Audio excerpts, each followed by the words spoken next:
We begin with breaking news out of Ottawa. The stage is set for the People's Party of Canada leader Maxime Bernier to attend the leaders' debates next month. The debates commissioner extended an invitation to Bernier this afternoon, and he has reportedly accepted. For more, I want to bring in the host of Power Play, Don Martin, who joins me from Ottawa. All right, Don, what changed? Well, they just had a closer look, and the commission decided that he had a number of criteria that had to be met.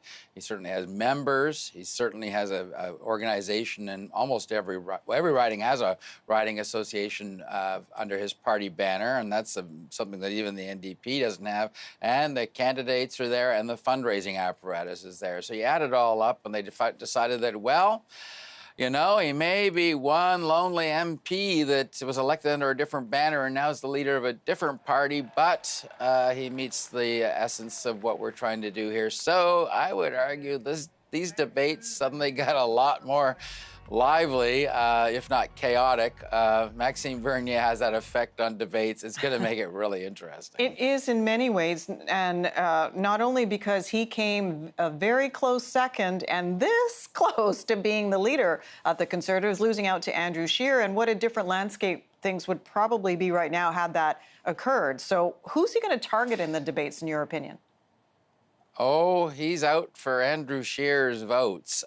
He's not going to get any from the NDP, the Green, or certainly the Liberals. So I'm sure Andrew Scheer is not happy at this news. And Justin Trudeau is probably pretty darn happy, especially if Bernier does well.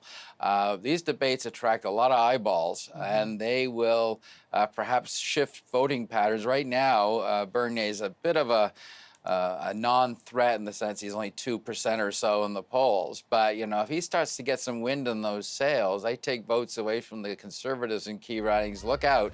The winner of that will probably be the Liberal Party of Canada's candidates, because the splits will be taking shape. So I got to think that Justin Trudeau's war room's rubbing their hands a little bit right now. Well, let's talk a little bit about the Liberals, because finally he agreed to answer some questions, and really coming under flack the last couple of days for avoiding speaking with the media and taking some pointed questions. What did he have to say today?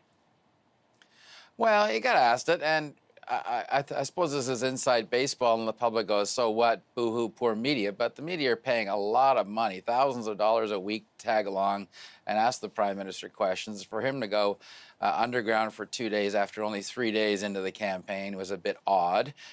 Stephen Harper certainly answered questions every day. Justin Trudeau, not so much. And he didn't promise that he would continue to not. He did suggest he might continue to give days pass without being media available for questions. So, yeah, a little bit snarky there. But he did give a longer news conference today, primarily because he wanted to talk about his new plan to create childcare spaces before and after school, which he thinks is a winner for him. So, yeah, Justin Trudeau trying to make up for some missing question time, but he doesn't say he won't do it again. Scheer trying to lend a helping hand to families as well, announcing the return of the child fitness credit and also adding a new credit, an arts credit. Yeah, it's a little bit like he's trying to fall into that Liberal narrative that if you elect Scheer, you're getting Harper back, because certainly he did a transit one last week, bringing one back from the Harper era. He's bringing this fitness one.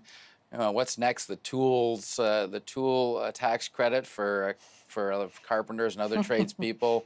I don't know. I mean, it sounds like we're just getting all the Conservative plans regurgitated, but his tax plan yesterday, that he announced yesterday, was new to the Scheer campaign, the idea of reducing income tax for lower income Canadians. That's got Scheer's fingerprints on it, and it did get the seal approval from the Parliamentary Budget Officer. They costed it out.